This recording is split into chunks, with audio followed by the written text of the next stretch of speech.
Hello and welcome to the Ice Guys. This is the show that takes you into the world of the National Hockey League. Every game, every day, from a betting perspective. With pro sports handicappers, Ian Cameron, Alex B. Smith, and various guests from the world of hockey and sports betting. And now, here's your host, Ian Cameron.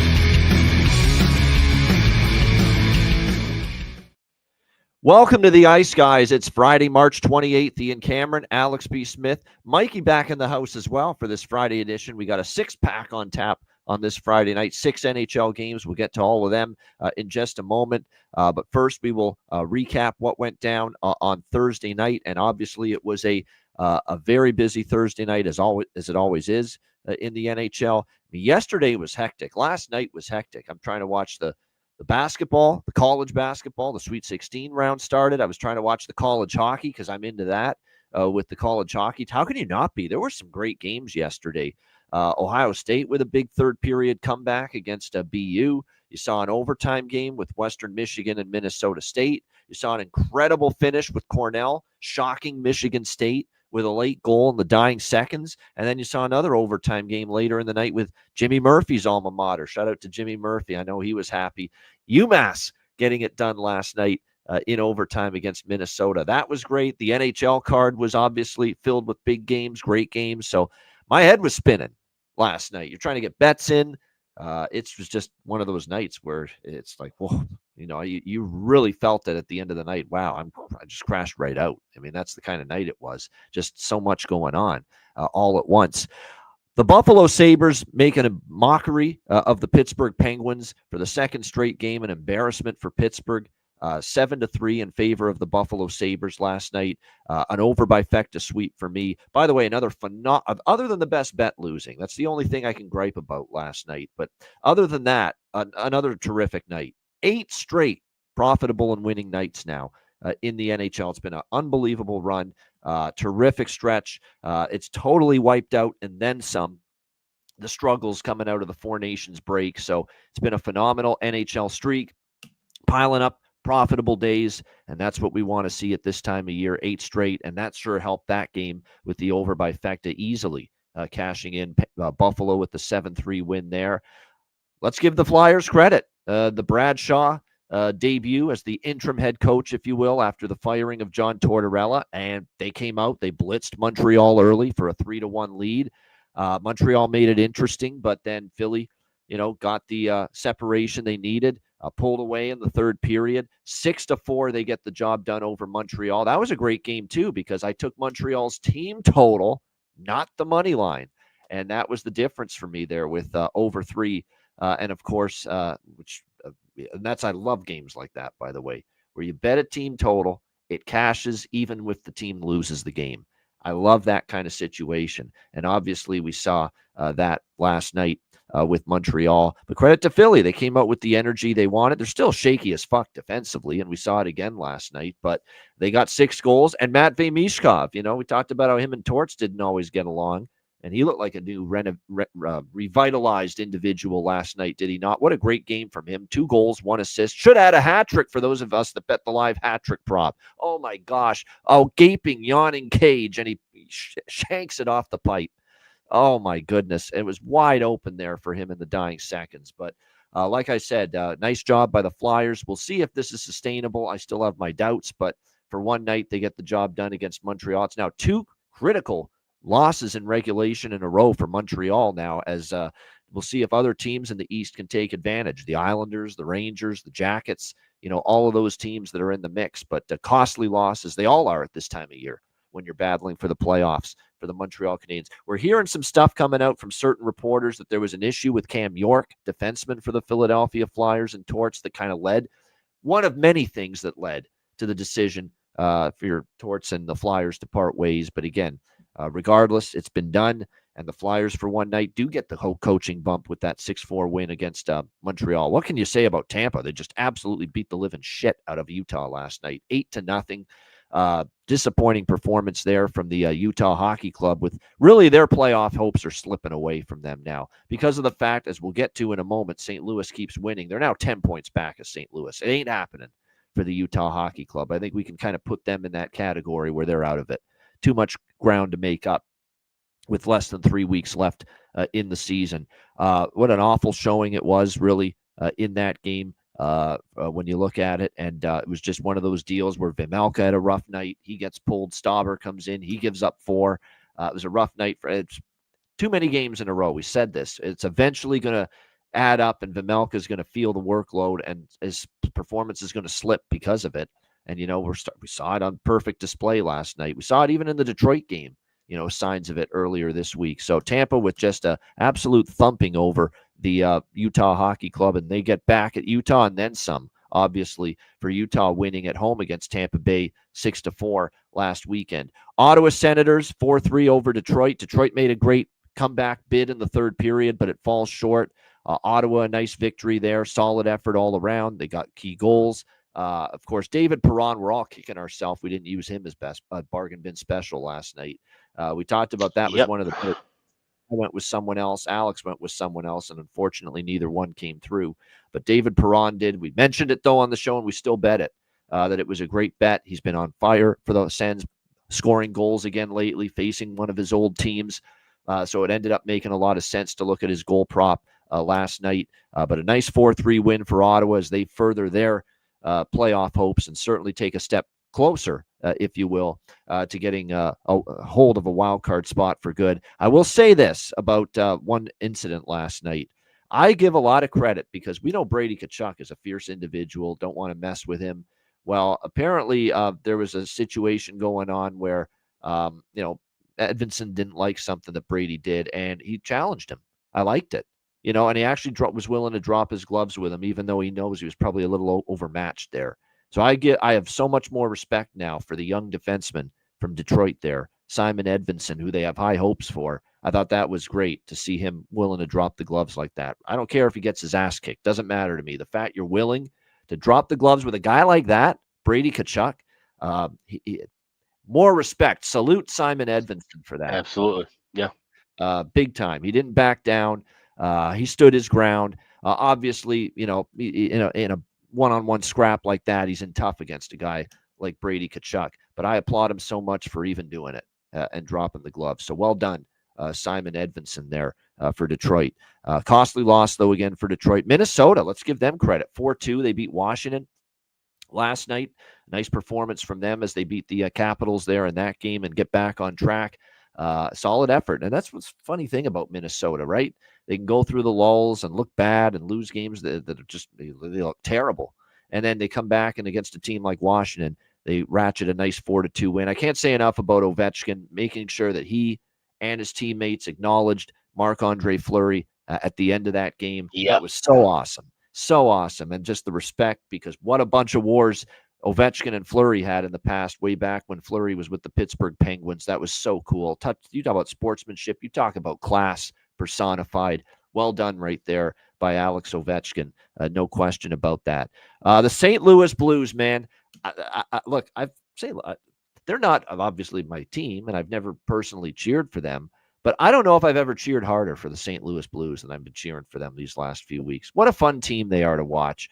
What a job last night. They didn't have their A game, not even close. Obviously, you're down 2-0 to Nashville early. You're obviously not playing your best game, but no quit.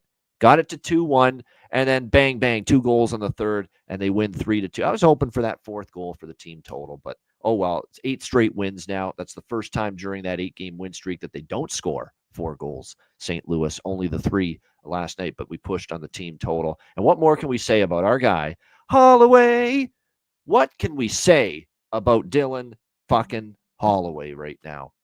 This guy is just spectacular. He's 4th in the NHL in points in the month of March, 4th in the league. And he's up there with guys like Crosby, Draisaitl, McKinnon, you name it, on that list. He's been unbelievable. He got 2 goals last night. The play he makes where he pickpockets the puck for the game-winning goal and just in one motion just snaps it right past Saros. Didn't even know what hit him. Just an incredible play. And what's great about Holloway is we know he's scoring goals in bunches. He's piling up the points, and the offense has been sensational. But not enough people are talking about the other things he's doing to help the Blues win. Because if you watch this team, you know what else he's doing? He's laying the body. He's physical. He's throwing his weight around. He's in on the forecheck. When he gets the puck on his stick, it's tough as fuck to get him off the puck. It's tough. He's hard to get the puck from. He plays great defense. He's a good player away from the puck. He's back checking. He's blocking shots. He's doing all the things you need at this time of year to win. He's been, and I hate to make Edmonton Oilers grab for the puke bucket as I'm saying this right now, knowing that he was once one of theirs. But just, kicking themselves is right, Brewski. Kicking themselves is right. Just Dylan Holloway has turned into a one hell of a hockey player right before our eyes this season. And I know St. Louis is thrilled to have him. And at this point, I'm wondering where St. Louis would be without him. That is how good that he has been for the St. Louis Blues, and a big-time comeback for them. They have so much guts, this team right now, so much stones. Even when they didn't have their best game, far from it, find a way to win like that. Credit to Jim Montgomery's team right there. Dallas 5-2 against Calgary. Thank their lucky stars for Casey DeSmith for that. 48-17 were the shots, I think, or close to it for the game in favor of Calgary. It was an absolute incredible display by DeSmith. Basically got the 2 points for Dallas right there, and Dallas was opportunistic. And they've got the book on our guy Dustin Wolf, because they've now had success against him and beaten him twice this year, the Dallas Stars, and a big win for them as they try to maintain their spot, and a costly loss for Calgary in a game they deserved a better fate. They really did. They swarmed Dallas for much of that game, but unfortunately they fall 5-2. LA, same old issues recurred here, and unfortunately, because I picked, I didn't have many losers last night, and unfortunately, the best bet that I picked was one of them. 4-0 Colorado. No offense on the road for LA against a really good team. That's always been our worry and our concern with them. And last night they get shut down. Mackenzie Blackwood gets the shutout. Colorado just with a very comfortable 4-0 victory there against the LA Kings. The Edmonton Oilers, man, Leon and Connor out. Obviously, Pickard started because Skinner's out. Ekholm was a late scratch. And boy, when that game got away from Edmonton, did it ever get away? My goodness. 6-1 against Seattle. The Kraken get the win. So I am glad I followed through, took Seattle in that game over by Fecta. Cash is in there as well. So that was very good to see. Not over by Fecta, but the full game over. First period stayed under. We did cash some live second period overs with the Colorado game and the Seattle game in our group chat. So that was good to see. And then Toronto, San Jose. If you thought we hadn't seen enough last night, what the hell was that kind of finish? My goodness. Toronto, again, looks like they're going to shit the bed against a weaker foe. Didn't play good for the large part of that game. Down 5-3 late in the third. But this is the San Jose Sharks, and it isn't past the San Jose Sharks to have a 2-goal lead in the final minute and cough it up. And that's exactly what happened. 2 goals with the extra attacker for the Leafs in the final minute. 5-3 to tie it up 5-5. The overtime was insane, by the way. The chances back and forth were incredible. Austin Matthews hits the post. Toronto had better chances. They just couldn't finish. San Jose did have a couple, but then it goes to a shootout. And for the second time this year, San Jose bests Toronto in the shootout and gets the 6-5 win. It's a bad loss for Toronto, but it is a massive point that they rescued to at least come back, get a point out of that game, because that point puts them, at least for now, very tenuous, I might add, because there's so much season left. But for now, it gives them sole possession of first in the Atlantic Division. But still, that's anyone's division with Tampa, Florida, both are right there in the mix. So it's kind of a good news, bad news for the Leafs. The bad news is you lost for the second time this year to the San Jose Sharks.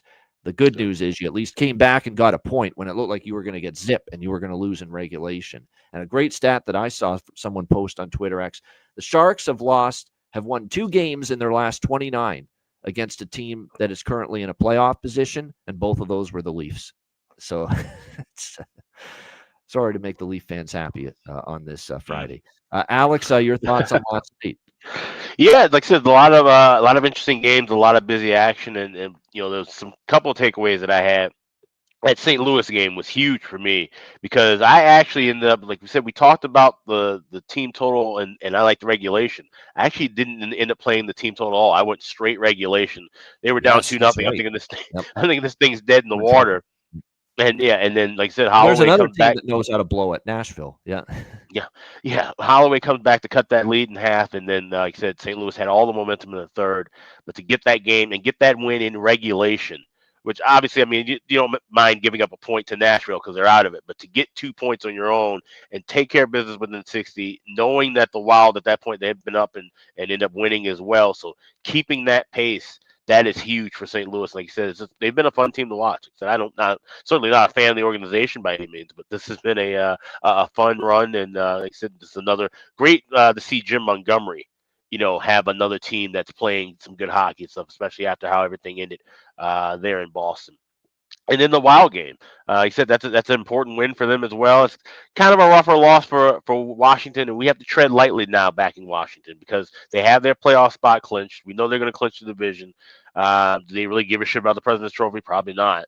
So there might be some spots now where we can actually, look to fade Washington. And last night, that probably should have been one of them, although I still don't trust Minnesota's form. That wasn't a blowout win for Minnesota. That the 4-2 lead score was a bit misleading. They got that empty netter late. Washington still had ample chances in that contest, but that's something that I did make a note of. Washington may be a team that looked to fade more than back moving forward. Detroit, another tough loss. It's another important win for Ottawa, of course, as they're continuing their climb and trying to keep that number one wild card spot. But it seems like Detroit might be falling out of the race, just like that with Utah seems to be falling out of the race. And we'll talk about it a little bit later because they're back in action tonight. They're trying to get every single cent's worth out of Karel Vejmelka, clearly, by starting him this many fucking games. Like, I don't understand it for the life of me. You clearly should have gone out and got a better backup goaltender. Now, of course, you didn't. Ingram issue. You didn't see that coming, that he was going to be on on leave for the rest of the season. But if you clearly didn't have this kind of trust in Jackson Stahlberg, who they just called up now, Matt Villalta, then you should have gone out and done something at the deadline. I really don't understand, even if you were in a playoff spot. Like that's what we were saying yesterday. If they win and still make the playoffs, you're talking about a goalie who more likely going to be starting 23 of the last 25, 26 games heading into the postseason. It was just absurd. So Utah, they got what they deserved, and the goaltending fell apart, defense fell apart. Tampa Bay cashes in and wins 8-0. Finally get the cash when I thought I cashed with a bet cast the other night. The over 34.5 for Jake Gensel goals. That was one of my season props. He got 2 goals to get over to 36. So I was happy to see that. So yeah, those are the big takeaways for me from last night's big card. Mikey, your thoughts on what we saw last night? Yeah, just to piggyback on St. Louis, I mean, it's circa 2019 for them. If you look at their schedule back in 2019, post break, they went on a little run there in March and April, February as well. And during this 8-game win streak for St. Louis, they've allowed 2 goals or less in 7 out of their last 8. So they're getting solid goaltending from, it doesn't matter, Hofer, Binnington, and that's what you need. They don't panic either. They'll win a 3-2 type game or a 7-2 type game. No panic in their game, down 2-0, 3-0, no panic, stick to the system. And that's what Montgomery always preached if you watch the Behind the Beat shows when he was with the Bruins, he always preached like no panic, no panic, no panic. Just stick to your identity, stick to your team game. That's exactly what St. Louis is doing.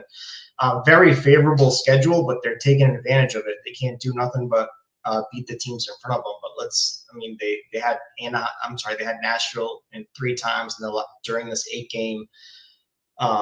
They've had Nashville 3 times, Anaheim twice, but the bottom line is, again, the job done. They're fun to watch, and look out Winnipeg, Vegas, because once St. Louis gets to the playoffs, if they're getting this solid goaltending, they get Parayko back and that heavy defensive line, man, that's going to be a tough out. It's going to be a battle. It sure is, and boy, is it ever similar a feel to that 2019 season. You're right. It's the parallels and the similarities are almost scary. In-season coaching change early in the year. Of course, that year it was Craig Berube taking over. They get on a roll. They just get into the playoffs, and they go all the way. Then they win the Stanley Cup. I'm not saying this St. Louis team is going to do it, but same kind of situation as of now with Montgomery taking over early in the year, of course. And now here we are. They're playing great. They're on a run. They're likely going to get into the playoffs. The way they're playing, I don't see them missing, at this point in time. And if they get in, are they just as dangerous as that 2019 team was? It could, maybe. We'll have to wait and see. But right now, it's crazy. The eerie similarities between the 19 Blues, the 2019 Blues, and this year's version for sure. Great stuff on the recap. We will turn the page to Friday in just a moment, but first, we're going to show you some of the great items at the Ice Guy store.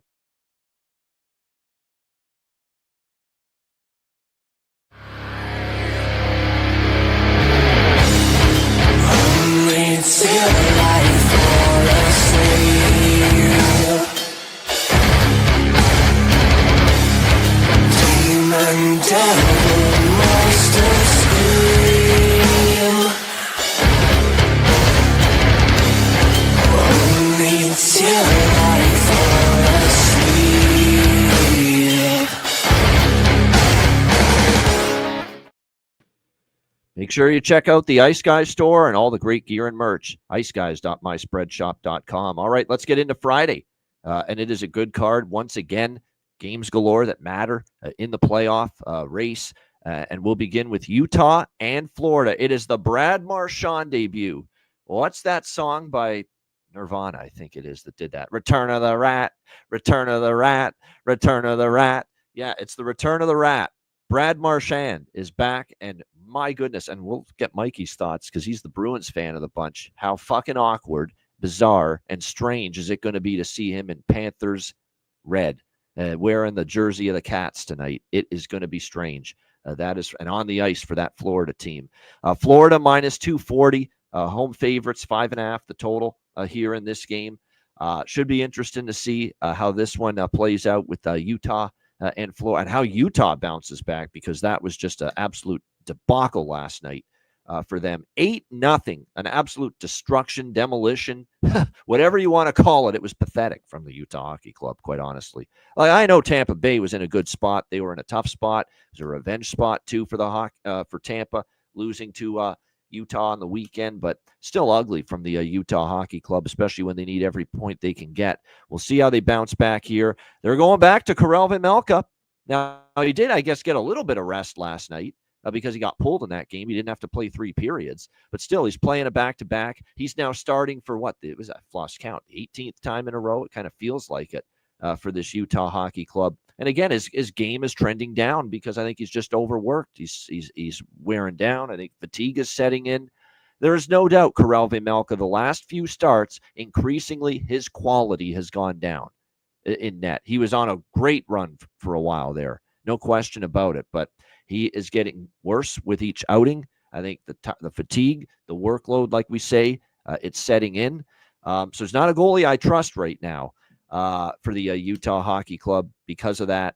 Florida, obviously, is going to be probably, you would think, amped up here with the big, shiny new toy in the lineup and on the ice for them tonight, making his Panthers debut in Brad Marchand. Very interesting to see, again, with the lineup configurations here as well tonight for this Panthers team and how Paul Maurice is elected to put his lines together. It looks like we're going to see Brad Marchand alongside Sam Bennett and Mackie Samoskevich.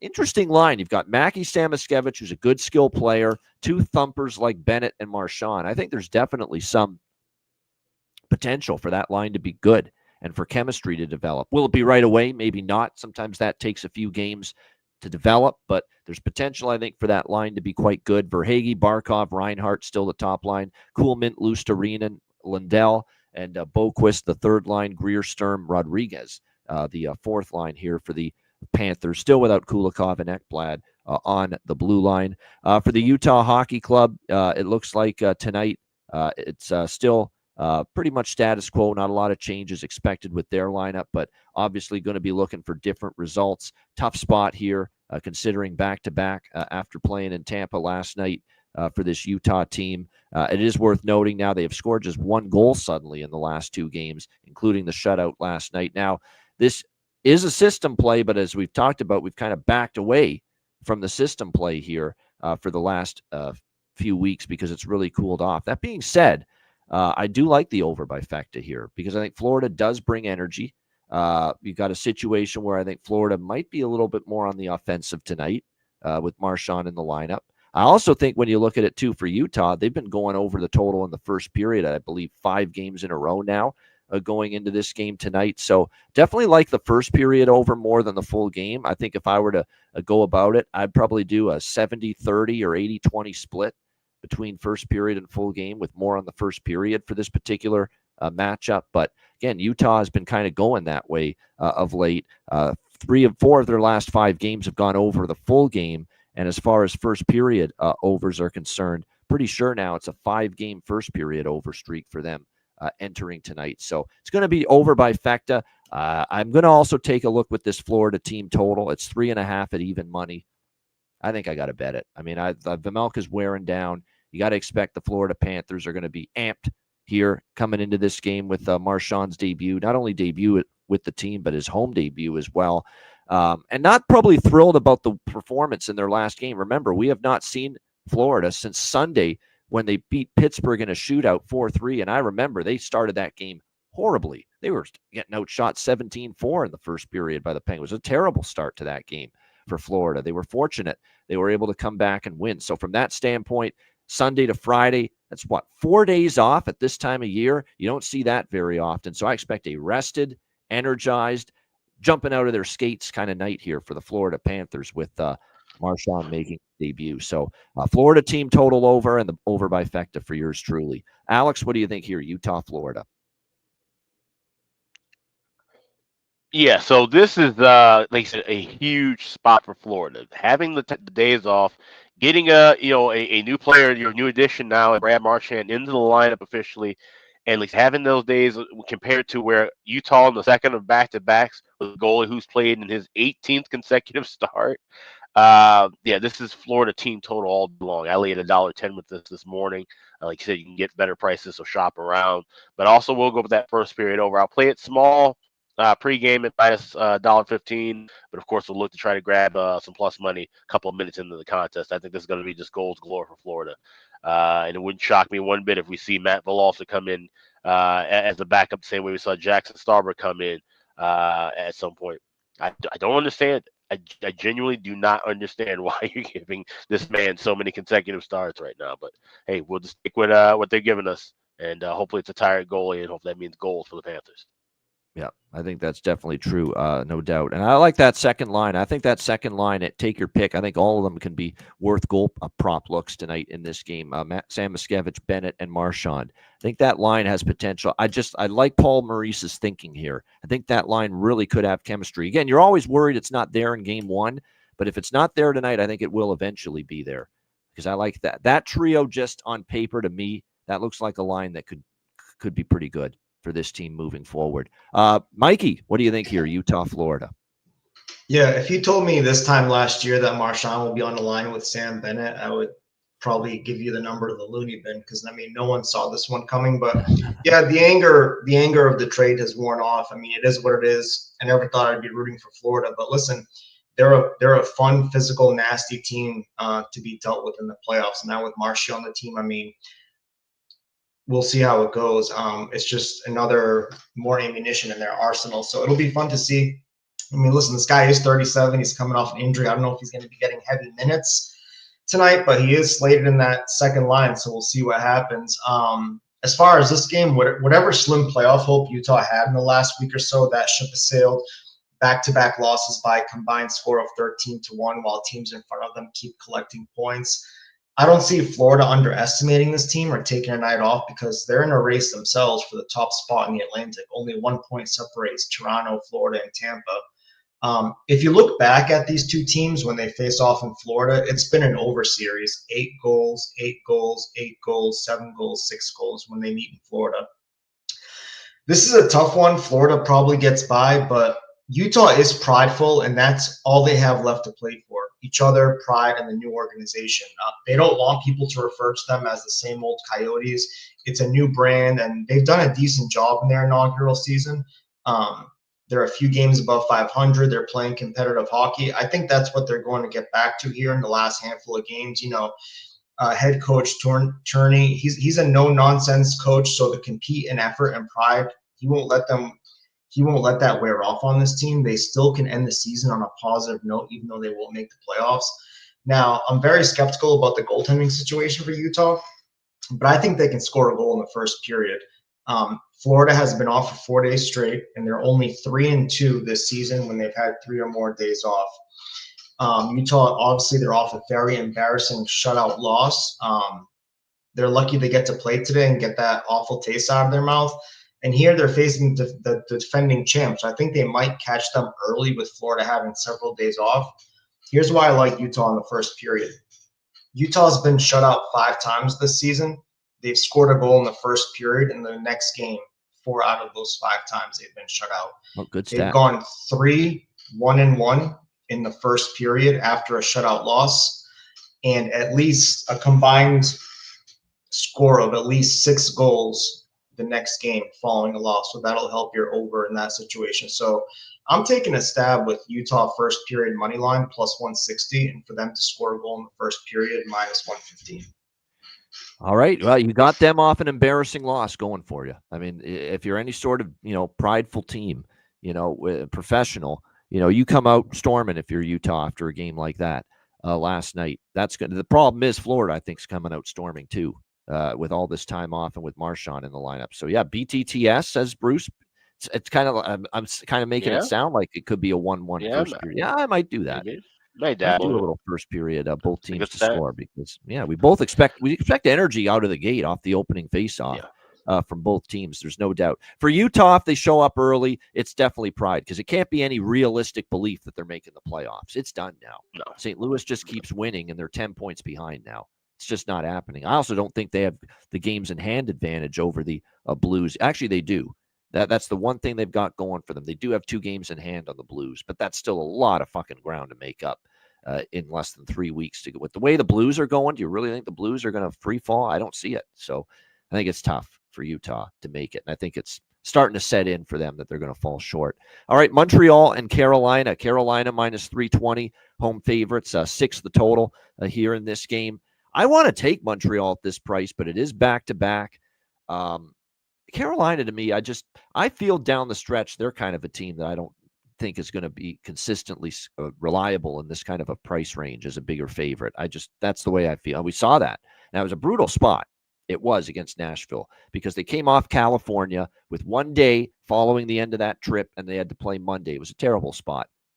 And even a bad team like Nashville was able to get them and beat them 3-1 in that game. The only thing I don't like is Carolina's now had 2 days off a loss, no travel finally, that they come out and they play well tonight. But I'm not taking them minus 300. I'm very tempted by Montreal, kind of like Montreal to score in the first period. Carolina has a habit, of giving up the goal in the first period to these teams as big underdogs. So I definitely am going to take the Montreal to score in the first period, which is in that, minus 110, minus 115 range.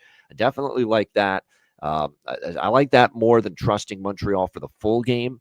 The good news is, like I said, they saved Montembeault for this game, and Jimmy Murphy and his comrade Pierre Maguire on his podcast, The Eye Test, they were right as fucking rain talking about Jakub Dobeš, saying that Pierre said it on that show, that there are holes in Dobeš's game right now that other teams have discovered and found.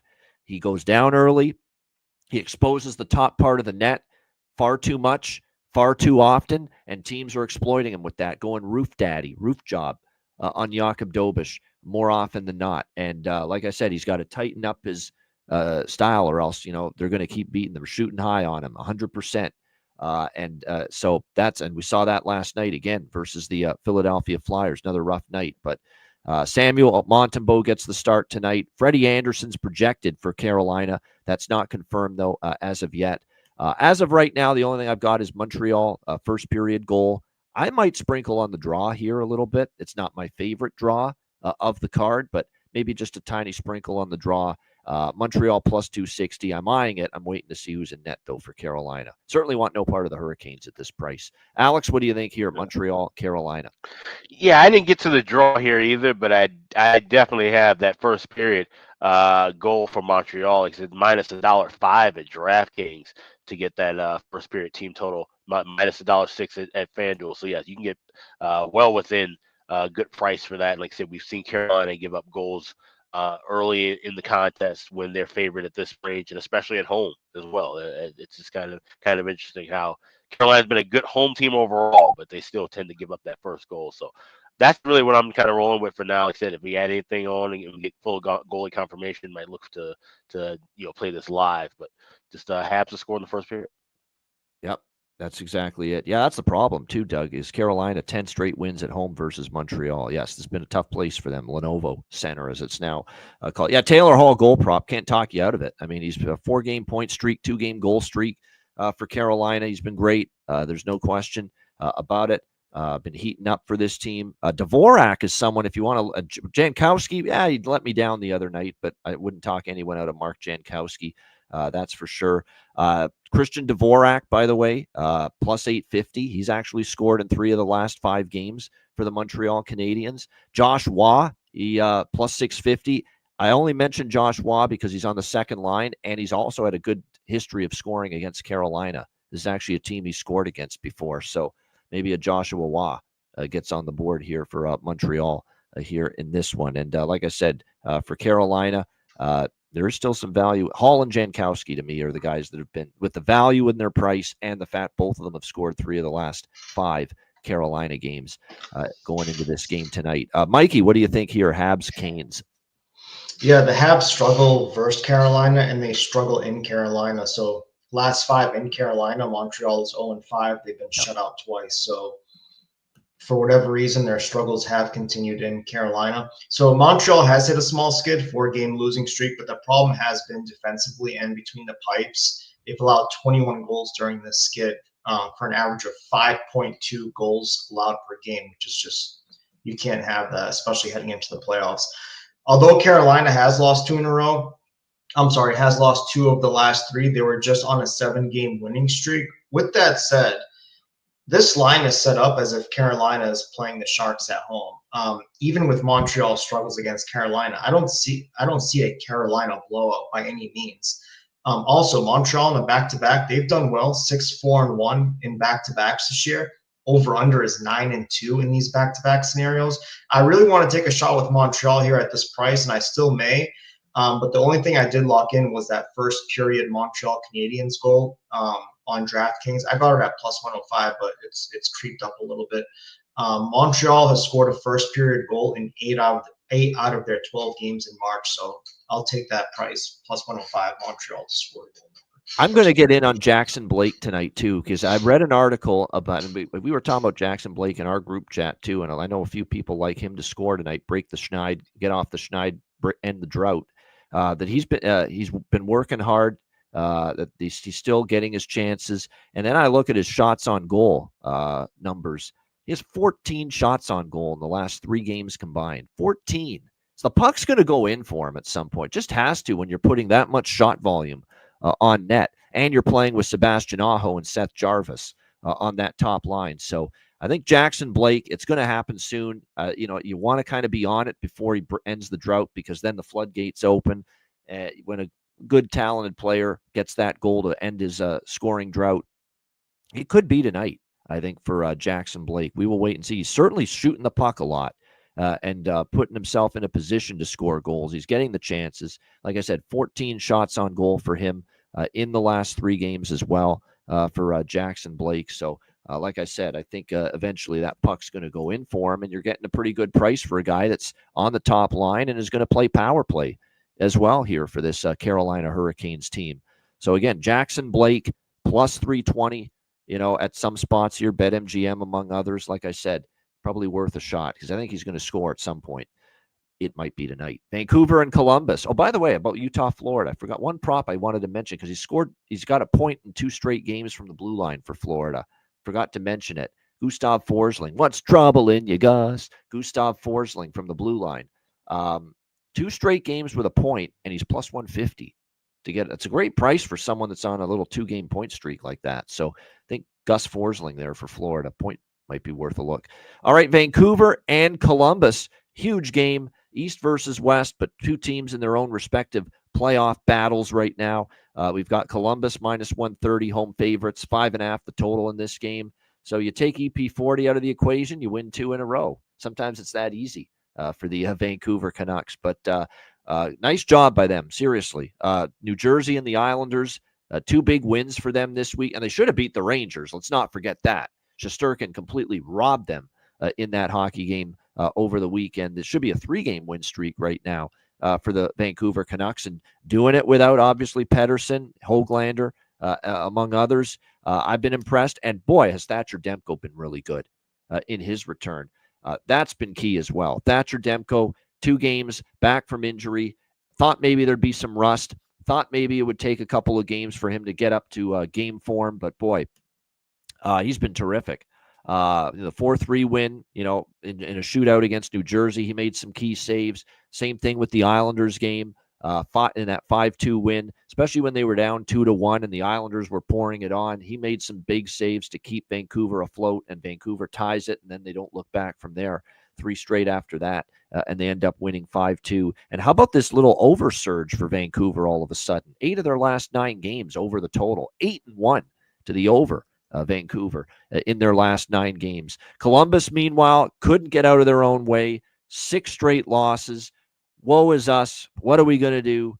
But they rally from behind to also, both of these teams, oddly enough, coming off wins against the New York Islanders in their last game, as Columbus rallied 4-3. They won in a shootout. Again, it was obviously a situation where they thought they won it in regulation. The controversial call at the end of the third with goalie interference. The fact remains Columbus got a win they desperately needed, 4-3 in a shootout over the Islanders, a game where Sean Monahan returned to the lineup, huge. Just his presence on the ice makes a difference, makes Columbus a better hockey team. So that was significant to have him back in the lineup for them in that Islander comeback victory. Kevin Lankinen will be in net for. So it's interesting that, for as good as Thatcher Demko is, you do want to pace him. You don't want to wear him out. And they're going to go with Kevin Lankinen here tonight in net for the Vancouver Canucks. Elvis Merzlikins, of course, gets the start once again for the Columbus Blue Jackets. I mean, I'm 5.5. I have to look over the total. It's that simple. I mean, Vancouver's got some offensive capabilities right now. There's no question. Stay away from first period, though, because these Vancouver games, especially the last few, going all the way back, I think you could say, to the Rangers game last Saturday. If you look at the pattern, there hasn't been any goals in the first period, or very few, and then it's been an eruption in the second period and third period of these games. The Ranger game was like that. The New Jersey game for Vancouver was like that. The New York Islanders game with Vancouver the other night was like that. They were all games where there wasn't much scoring at all in the first period, and then the floodgates opened in the second period and in the third period of all of those games. So only the full game over for me here, 5.5 with Vancouver and Columbus. And this is, shocker, shouldn't be to anybody, my favorite draw on the board. It's got everything you want in a draw. 2 teams battling for the playoffs. If it's tied late, get that point secured. Columbus doesn't care about Vancouver getting a point. Vancouver doesn't care about Columbus getting a point. 3 of the last 5 meetings between these 2 teams have gone past regulation. 2 straight in Columbus at Nationwide have gone past regulation between the Canucks and Blue Jackets. So it has got all the draw indicators just flashing lights right in my eyes telling me to bet it. So draw over 5.5 here for me. Alex, what do you think here? Vancouver, Columbus. Everything you've ever wanted to know about draw season applies to this contest, basically. Just you ran it down. This is a clear candidate. You can get plus 325 at BetMGM. That's best price I'm seeing around. So definitely run and grab that. That's a larger than usual play for me as far as the draw goes. But I also like the over by factor in game. Like you mentioned, this could be one where it starts off slow. So I may not be looking at first period or over 1.5. If it goes 10 minutes in, I'm trying to look for that half a goal, maybe at $1.15 or $1.10, and then look at an over 4.5 or 5.5 at a huge plus price. But I can see where goals might come later in this contest than earlier. So this is a great live game, but definitely pregame with the draw.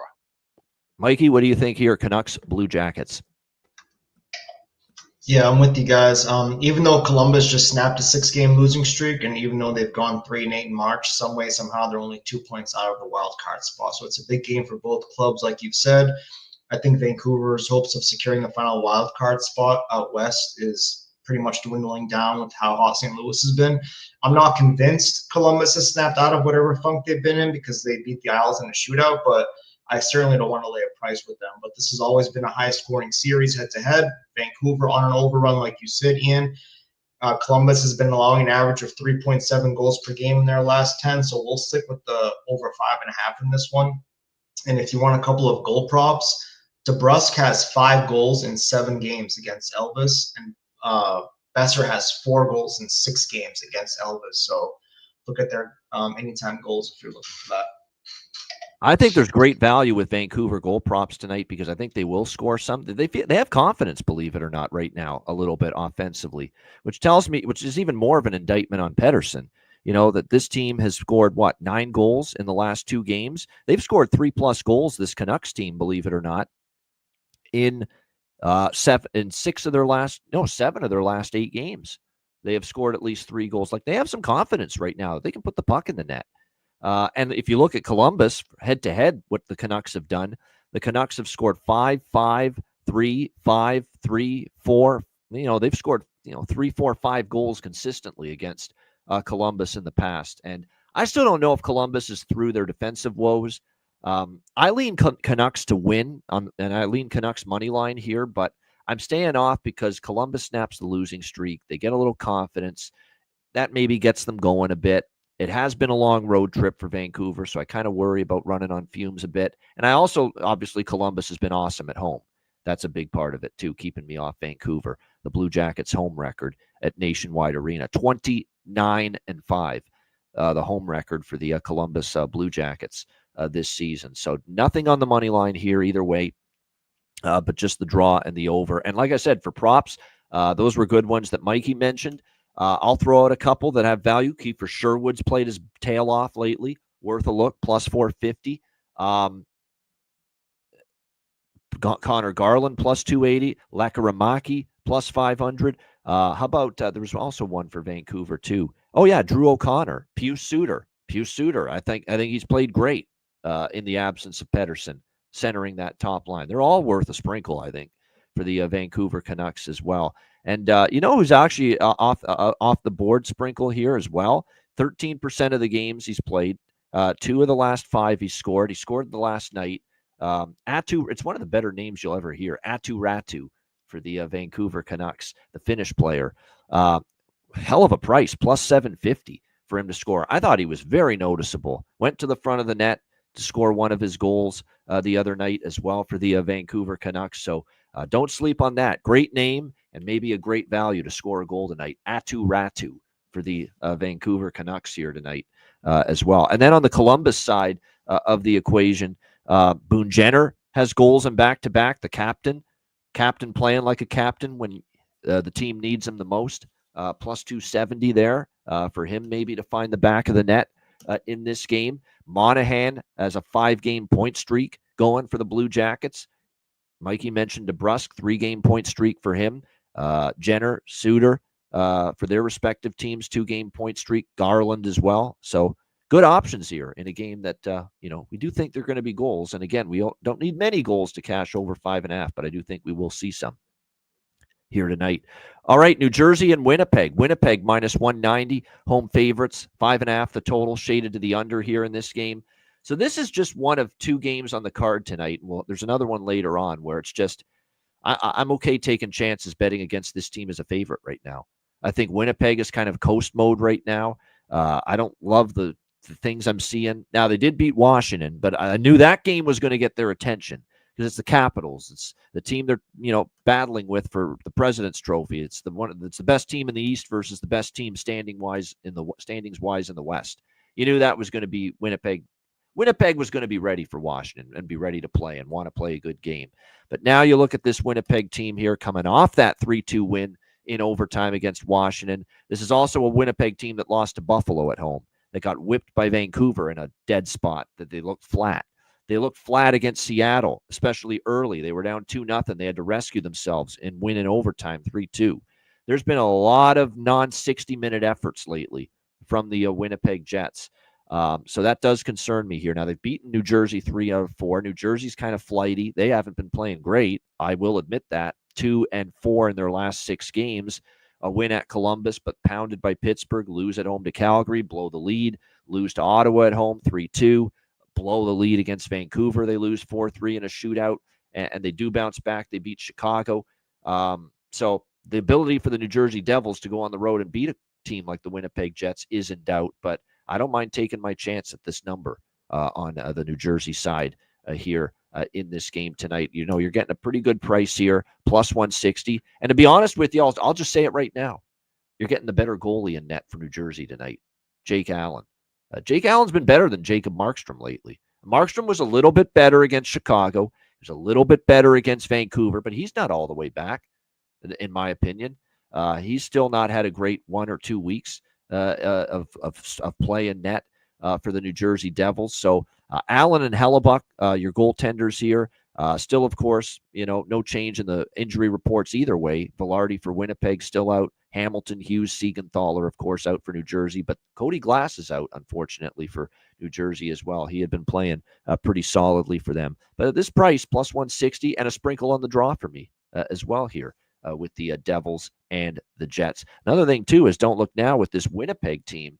They've become a little bit of not a full-blown draw magnet, but a little bit of a draw magnet here in recent games. 3 of the last 5 for Winnipeg have gone past regulation entering tonight. Alex, what do you think here? New Jersey, Winnipeg. Yeah, I lean with the dog, but I'm heavier on the draw. The draw plus 340. Also the MGM. MGM's having some of the best draw prices right now, which wasn't the case at the beginning of the years, but still shop around where you are for best available. But yeah, this definitely feels like you said, a Jets team that's kind of coasting through. Kind of the same thing I was saying about Washington in the recap, where they're a team that, yes, they're, at the top of the division, more than likely going to win the Central, more than likely going to win the President's Trophy in Winnipeg's case. So they really don't have to, burn anybody out, keep everybody healthy, get ready for game 1 of round 1. That's really what it's all about. But like I said, New Jersey's a bit flighty, and they let teams hang around when they really shouldn't. Like I said, that Hawks game, Hawks had ample chances to get back into that contest. Tyler, they've had to come back. So the draw here at plus 340 is the only look I have. I like it too. Yeah, I think the draw worth a look. I'm also, like I said, taking the shot with the Devils here. El Diablo plus 160. I'm going back and looking here at Jake Allen. And yes, the run's been very strong. He's won 3 of his last 4 starts, goals against 3 against Ottawa, which is the most he's given up during that time. 1 to Columbus, 2 to Edmonton, 1 to Philadelphia. It's been a solid run. This has been a very solid run for Jake Allen. Like I said, if you use the eye test, he's been better than Markstrom in just the last week or 2. There's no question. So I think it could be a live dog situation here in this game. Jonathan Davis opting to go first period on New Jersey, saying Hellebuck has given up a first period goal in 6 straight and 7 of the last 8 games. That's another thing I've noticed about Hellebuck. Phenomenal season, just been tremendous, but been a little bit more human the last few starts that he's been in net. He hasn't been nearly as dominant as I think he was October to, say mid to late February. I think there's been just a little bit of a regression in his play. Nothing earth-shattering, nothing to panic about, but just a little bit of a decline. And let's also look at this. This will be his 56th game played this year.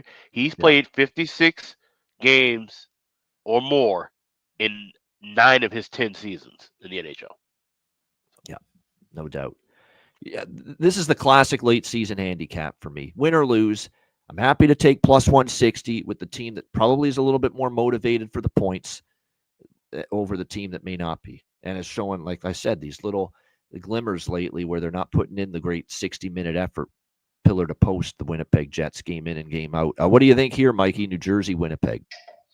Yeah, although Winnipeg has clinched a playoff berth, they're still chasing to secure the Central. They only hold a 4-point lead on Dallas. And Winnipeg has been pretty good against the Eastern Conference this season, 22-8 and 10-4 on home ice.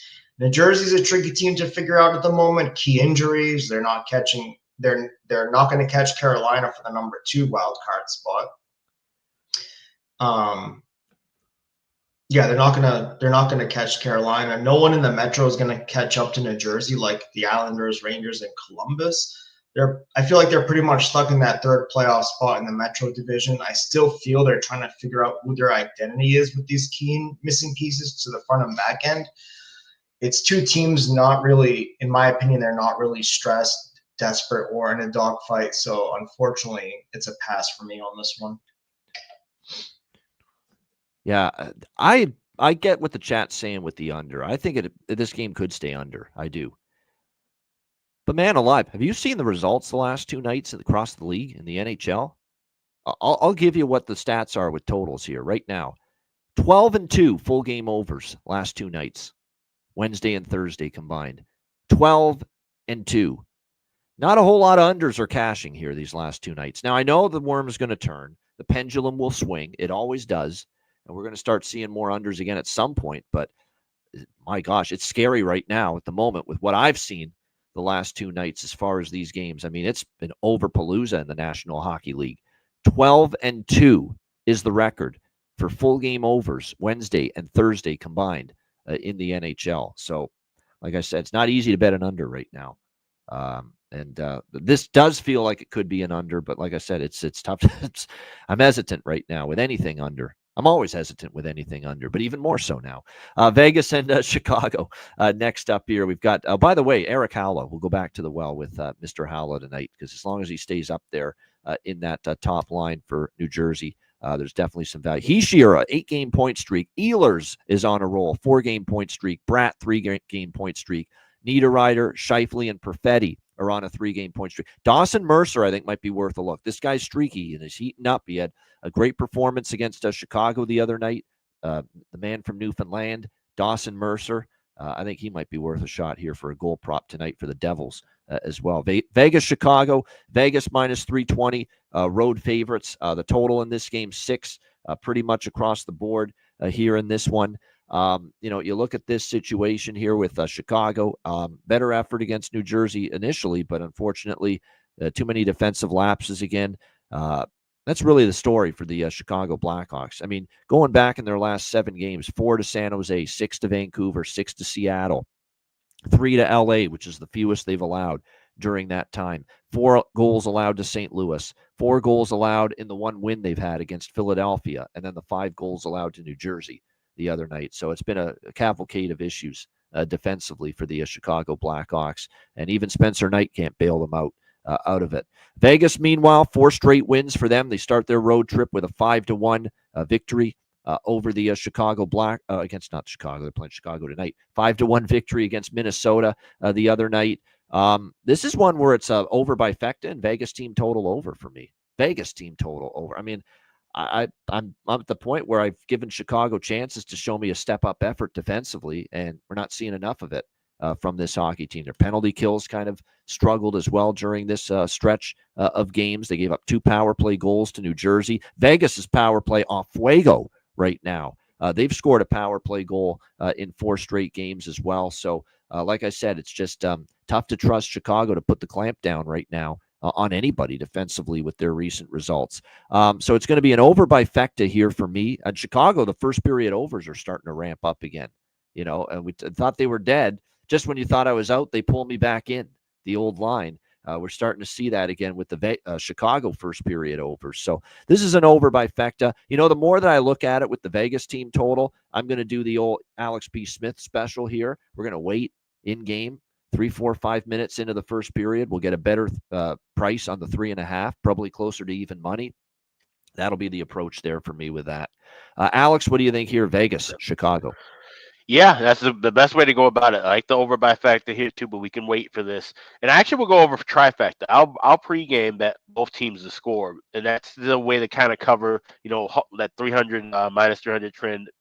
Hawks could get a goal here early. We've seen the Hawks chip in on some of those first period overs too. It's not all just, of course, last game it was 2-0 Devils to cash it, but then the Hawks came right back with a goal of their own. So, like I said, the Hawks have shown some life and some punch early in games. It's late in games where they kind of tap out, especially on the defensive end. So, liking the over by Fecta, but I'm going to wait for that. I will grab first period, both teams to score pregame. And I'm a little torn. There's a couple players, one on each side, that I'm looking for bargain bin, but I haven't nailed down what I have yet. So, I'll get to that later on. Yeah, no doubt. Good stuff there with that. Aiden Hill and Spencer Knight are the projected goalies, but we do not have confirmed starters on either side as of yet for this game. Knight is confirmed. Knight is confirmed? Okay, so that's just RotoWire slow on updating it. Okay, so Spencer Knight is confirmed on the Chicago side of things. What do you think here in this one? By the way, Over history between these two teams, I was looking at it, Vegas and Chicago, believe it or not. You wouldn't necessarily automatically assume that, but 4-1 to the over the last 5 meetings. And the last 2 games in Chicago were identical, 5-3 final scores. Chicago won one of those 2 games. Vegas won the other, 5-3. But both of them were 5-3 final scores. The last 2 meetings here at the UC between the Golden Knights and the Blackhawks. Mikey, what do you think here, Vegas, Chicago?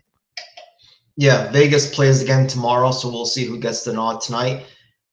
I'll be quick. Both meetings this season went over, and the first period were both very high scoring. In the first meeting, it was 5-1. In the second meeting, it was 3-1 in the first period. So I remember the one in Vegas. It was a betcast. I remember it. Yep. It was one of our betcasts, and Vegas just buried Chicago in the first. And then Chicago came all the way back and actually made it interesting. I remember that game. Yep. So I like the first period over 2. You can do that at MGM at plus 150. The first period, both teams to score at plus 180, and the over 6 at $1.20. All right, good stuff. Good approaches. A good prop game too. There's definitely a few of interest here. Dorofeyev, people already onto that. Yeah, I don't argue with that at all. Jack Eichel scored in 3 straight. Is Tyler Bertuzzi heating up? Plus 350. I mean, don't look now. He scored in back-to-back games here for the Chicago Blackhawks. Mikheyev is on a 3-game point streak. Shea Theodore from the blue line, he's come back, and he's on a 3-game point streak. Wild Bill, William Karlsson, 2 games in a row with a point. Donato, 2 games in a row with a point. Teuvo Teravainen for Chicago, 2 games in a row with a point. So a lot of good point streakers as well. And again, with their lineup configuration, they're still without, of course, the Trooper Dickinson, Colton Dock, Alec Martinez may not go either tonight as well for Chicago. Pietrangelo, of course, hurt for the Vegas Golden Knights, and I think he's going to probably miss once again here tonight, especially the back-to-back, although he may play tomorrow. We'll wait and see on that. But again, with Chicago's line combinations, it can't go wrong with, like I said, Bertuzzi, Nazar, Donato, and Mikheyev, the flanks there on those top 2 lines. Maybe take a shot. I think 1 or 2 of them at least could maybe find the back of the net here. All right, final game. New York Rangers, Anaheim Ducks. Rangers minus 160 road favorites, 6 the total. I mentioned the New Jersey Winnipeg thinking for me was it's a favorite I don't love. I'm happy to take a shot against that favorite with the Winnipeg game, taking New Jersey. I feel that way here. I know the Rangers are the team that needs the points. Do the Rangers look like a team playing with the desperation and urgency to get those points, to make the playoffs right now? No. And that's the problem. I thought their LA game performance was not great. Again, they were hanging around on the back of their goaltender, Igor Shesterkin. And people are saying what's wrong with Igor lately is, and he's showing a lot of he's ornery on the ice. He's looking like he's an angry guy. He's, pushing guys out of his crease, and he's shoving them, and he's getting in people's faces. I'd be pissed too. I've got a bunch of fucking schmucks playing in front of me every fucking night. I'd feel that way too if I was him. I'm giving my effort. I'm busting my ass. Where the fuck are you clowns? That's what I would say to all of them right now. I'd be pissed too. I'm the one that's busting my tail trying to save this wretched mess of a season that it has become. And I'm not seeing everybody on board with me on a nightly basis. So I'd be angry too if I'm him, because he's been their best player way too many nights lately for the New York Rangers. They're 1-4 in their last 5. Anaheim plays hard. I give them that. And Boston's terrible, but they pounded them 6-2. I'm taking a shot here. Quack, quack. Anaheim plus 140. I know the Rangers have owned this series. That is something I did notice. 7-1 in the last 8 meetings for the New York Rangers. This is a different Rangers team right now, though. Plus 140. I'm okay with it. Win or lose. Rangers as a minus 160 road favorite. I'm always going to be interested, honestly, anytime the rest of the season I see this Rangers team priced like this. Alex, what do you think here, this final game of the night, Rangers-Ducks? Yeah, this is a small late-night dog and draw split. You can get the draw plus 333. You can get the dog, it's at plus 140, and this is just a price that is just a little too steep for the Rangers. Yes, they're still fighting for their playoff lives. The Anaheim team that's going nowhere. But like I said, I think this is just a tad bit overpriced. So a little sprinkle on the draw and a little sprinkle on the dog here. Yeah, I got to do the Trouba goal sprinkle too. I mean, why not? I mean, he's going to get a chance here against his old team, I believe. Yes, this is definitely the first time the Rangers and Ducks have played since the trade, because they played way back in October. Trouba still with the Rangers at that time. So yeah, definitely. I think, I don't know. I don't mind that at all, taking a shot with Jacob Trouba. Not a goal scorer, that is for sure, from the blue line. There's not much Paul Coffey and Bobby Orr in his game offensively, but like I said, definitely tonight, maybe just a little extra little adrenaline going through his system to maybe rip the puck a little bit more, try to find the back of the net here against his old team, the New York Rangers. So, like I said, I don't mind taking that shot there with that. As far as the other props for this Rangers and Ducks game, Alex Killorn's on a 3-game point streak. Kookie, lend me Lacombe. Jackson Lacombe with 3-game point streak. Lafreniere and JT Miller, 2-game point streak. I think for Anaheim, you look at goal props. Leo Carlson's showing signs of going on a heater. Nikita Nesterenko, yeah, I'm done passing up him to score a goal and watching him score. So I'm taking Nikita Nesterenko finally for the Anaheim Ducks tonight because he's chipped in goals on occasion here of late. He's scored in 3 of the last 5 games, in fact, for the Anaheim Ducks. So those are some of the props I'm interested in here with this game. Mikey, what do you think here, Rangers, Ducks? Yeah, like you said, a head-to-head series in favor of the Rangers, but I'm never interested in laying a price like this on the Rangers. It's a hard-to-figure-out Jekyll and Hyde team that has a lot of passengers. They've lost 4 out of their last 5. They're 3-7 in their last 10. Zero urgency on this team, zero pride. I don't want to see this team in the playoffs whatsoever. They don't deserve it. They're lazy, and it just seems like they're going through the motions. Rangers fans don't want to see it either because we know one of them, John Massey. He doesn't want them in the playoffs. He said it to us. Yeah. They're just going through the motions, collecting a paycheck. It's like it's a bother for them to have to lace them up and step on the ice. You kind of know what you're going to get from Anaheim. They'd like to finish the season above 500 at least. They've been competitive, and they're actually 9-4 on home ice against the Eastern Conference. It's been a while since Anaheim has won 2 in a row on home ice. Back at the beginning of February, I believe, was the last time Anaheim won 2 in a row at home. But I think it's more than worth the shot to take a stab with Anaheim at plus 136 on the money line. And what did the NHL fan deserve for the New York Rangers to be, for the second time in 4 nights, the only standalone game in the late night hours? But there we are. The Rangers Kings, when we were on the Betcast the other night, that game, the night ended with that being the only game. And tonight, this game's going to end the night as the only game going on. So, boy, and it's not like the Rangers are electrifying the hockey viewing nation right now with the way they've played. That is for sure. By the way, we don't have the do we? Let me just take a look here. Shesterkin and Gibson is probably what we're going to see. I would think so. It's just that we don't have confirmations yet for either of them. It looks like Matt Rempe will not play tonight for the New York Rangers, so we'll be robbed of that. Well, Ross Johnston, Rempe scrap, that probably would have been something that might have happened if Rempe was in the lineup. So he's out, it looks like, for the Rangers tonight. Shout out to everyone in the chat. Hit the like button. We appreciate it very much. 374 live viewers.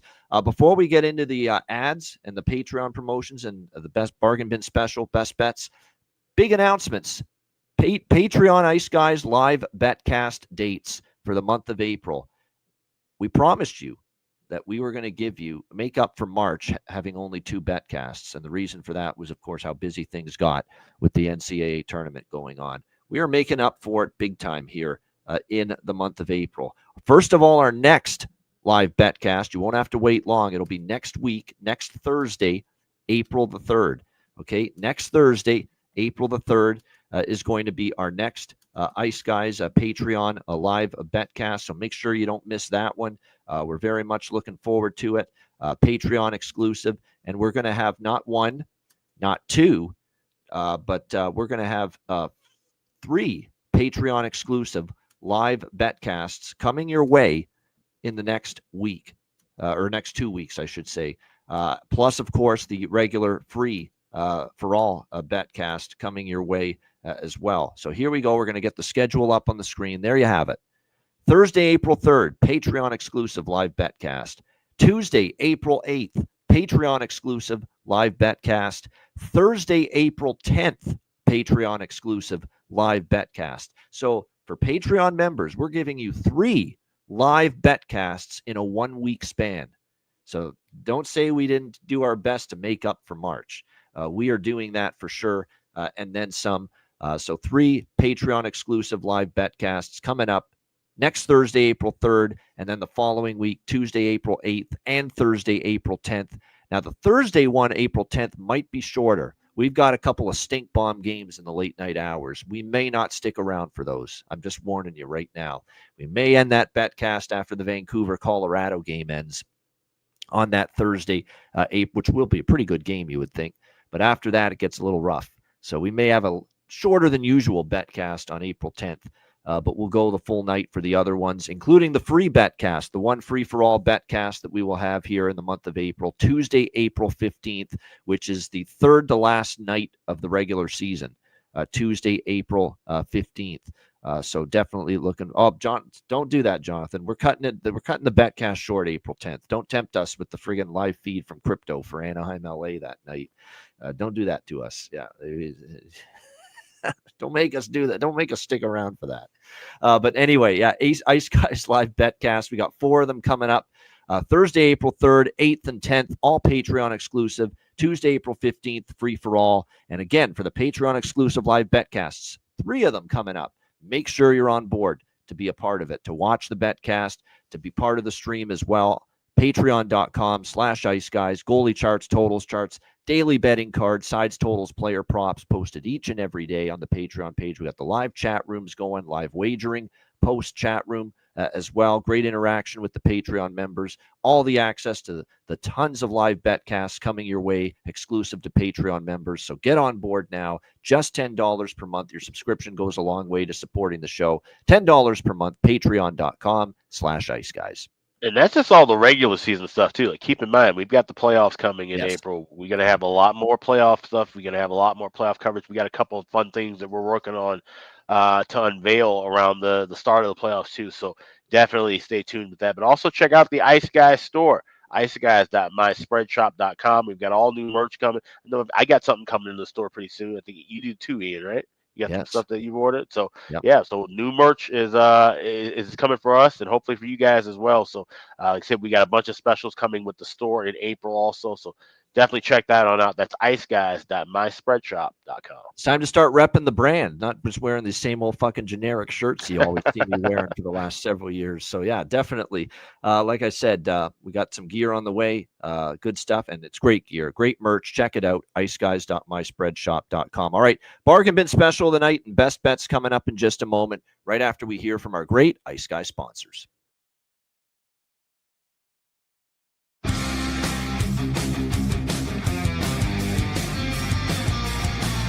Support for the Ice Guys podcast is provided by Boston Hemp Incorporated,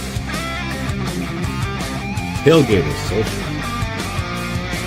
and a big thank you to all that subscribe to the Ice Guys Patreon page.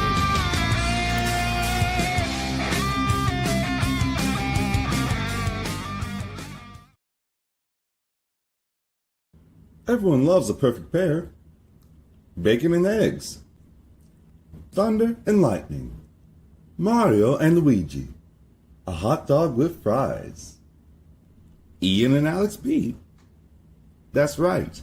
Everyone loves a perfect pair. So why not pair up your game nights with Boston Hemp? From exotic flower to concentrates and edible products. You'd be hard-pressed to find a better pairing than Boston Hemp and hockey. Check them out today at bostonhempinc.com. That's bostonhempinc.com. Boston Hemp Incorporated, the official smoke sponsor of the Ice Guys. Void where prohibited by law. Not available outside of the United States. Must be 21 or over to obtain products. Check your local regulations to see if Boston Hemp is available in your area. Hey, Ian, I got to tell you about this app I've been using lately called Kalshi. Kalshi.com. Did you know it's the only place where you can trade on March Madness in all 50 U.S. states? I have heard about this, actually. Kalshi is the first and only legal prediction market that lets you trade on real-world events with the look and feel of stock trading, whether it's who will win elections, who will win the Grammy or Oscar awards, or what the price of Bitcoin will hit this year. You can bet you trade on just about anything on Kalshi. With over 1 million users across all 50 states and over $1 billion worth of trades, Kalshi is an absolute game changer. And with March Madness coming to a close, baseball about to get in the full swing, playoffs on the horizon in hockey and basketball, now's the time to sign up to trade with Kalshi today. Sign up at kalshi.com/iceguys, and the first 500 traders to join and trade 100 contracts, you will get a free $10 credit added to your account. So don't miss out on all the action. Join Kalshi today at kalshi.com/iceguys. That's kalshi.com/iceguys.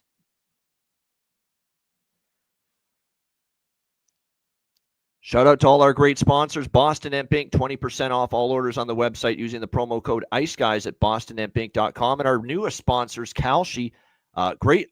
That's really cool. You can bet on basically anything with that. Yeah. It's really a great tool. Definitely excited to experiment with it. Kalshi.com/iceguys. Make sure you check that out. Really cool. If you're into more than just trading on sports, it is definitely, like I said, worth checking out. No doubt about it.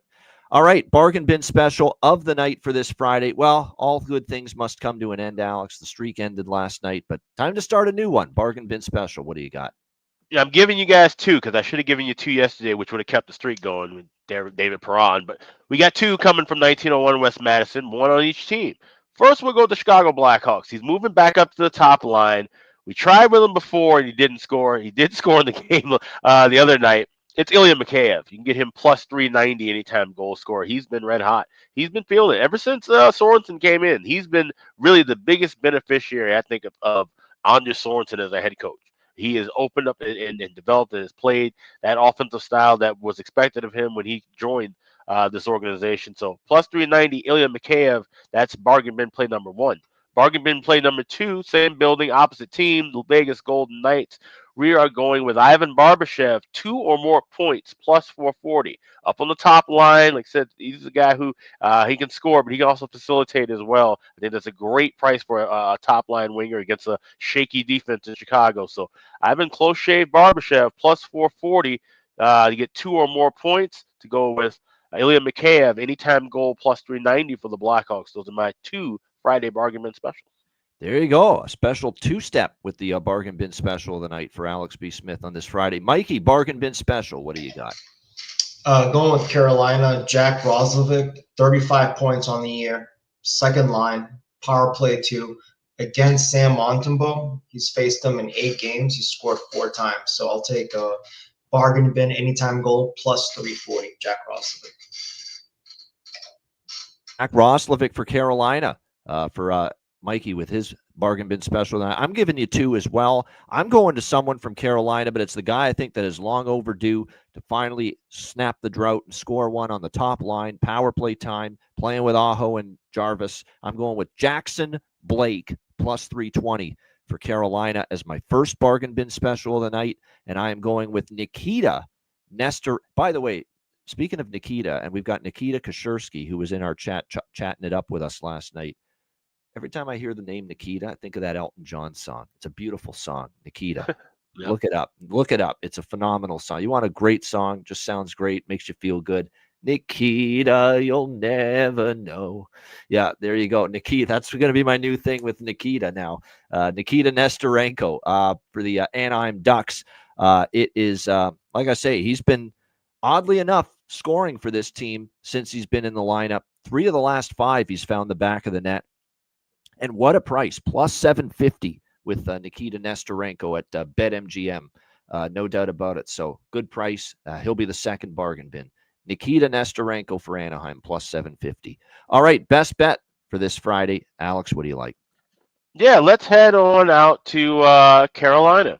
We're going to go with the Habs to score a goal in the first period. You can get minus $1.05 at DraftKings, minus $1.06 at FanDuel. We like this spot when going up against Carolina when they're laying 300 or more. So let's go with Habs to get a goal in the first period as my Friday best bet. Montreal goal in the first period for Alex B. Smith with his Friday best bet. Mikey, best bet. What do you got? Going with Utah to score a goal in the first period at $1.15. They've been shut out 5 times this season. 4 out of those 5 times in the next game, they've scored a goal in the first period. So I'll take a shot at Utah first period goal at $1.15. All right, Utah, first period to score a goal for Mikey with his Friday best bet. And my best bet, what have we been rolling with here the last several days? It's been this theme of these games that we think, because it's two teams battling for the playoffs, we think they're going to be all airtight defensive battles. They haven't been. You go up and down all these games, Blues games against teams they're battling with, Canuck games, Islanders games, Blue Jackets games, you name it. They've all been going over. And we're only getting 5.5. It's a cheap number again. We've got series history as well of meetings recently that have gone over with these two teams. Both teams trending. Vancouver 8-1 to the over in their last 9 games. So we're going to go with Vancouver, Columbus over 5.5 minus 105. We're going to go with that for best bet here for this Friday NHL slate. Shout out to everyone in the chat. Hit the like button. We appreciate it very much. And again, we're looking forward to a huge Saturday slate coming up tomorrow. So make sure you join us noon Eastern time. We've got 11 games coming up on the docket for Saturday. And a lot of day games. So definitely looking forward to tomorrow and breaking it all down once again. Mikey, great job. Thanks for joining us again here on this Friday. A reminder, the Ice Guys is live 7 days a week, Monday to Friday, 2 p.m. Eastern, Saturday and Sunday, noon Eastern. If you can't watch the show live, download the Ice Guys podcast in audio form on all major podcast platforms, Google Podcasts, Apple Podcasts, Spotify, Stitcher, iHeartRadio, Amazon Music, and more. Download the Ice Guys podcast when you can't watch the show live. For Alex B. Smith and Mikey, I'm Ian Cameron. Have a great Friday night. Enjoy the games and good luck. And we will see you tomorrow on Saturday, noon Eastern, for another edition of the Ice Guys.